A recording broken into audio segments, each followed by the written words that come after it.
Oo, matalino ako. Strikto at may paninindigan. May advantage kung utak ang labanan.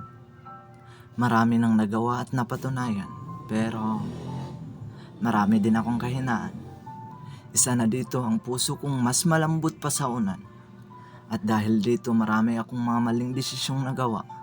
Mga maling desisyon na ang hirap ng itama.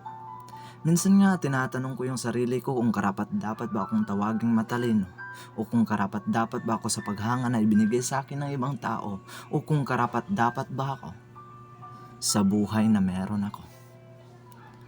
Ang hirap igalaw ng katawan kung ang utak at puso mo ay naglalaban.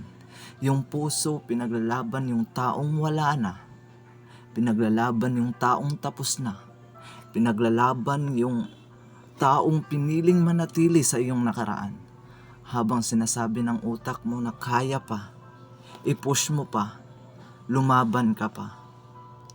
Ang hirap sobra, nakakawala ng gana. Yung parang wala nang bukas. Yung parang gusto mo nang magpahinga. At hindi lang basta pahinga, yung magpahinga habang buhay. Kasi ang bigat-bigat na. Yung parang pinapasan mo ang problema ng buong mundo. Ang hirap sobra. Ngayon ko lang to naranasan.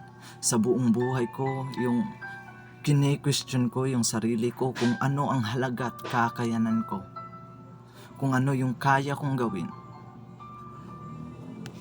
Ang hirap. Sobra. Siguro sa ngayon magsisimula na lang ako ulit. Alam kong mahirap pero kailangan kong gawin para sa mga taong umaasa sa akin. Lalong-lalo na sa pamilya ko. At pinapangako ko na kahit anumang mangyari, mabigo man ako sa lahat, mananatili pa rin ako sa kung ano ako. At sa bagong yugto ng buhay ko, bibit-bitin ko lahat. Lahat ng natutunan ko sa aking nakaraan at gagawin kong pundasyon sa magulo at mapaghamong pagkakataon.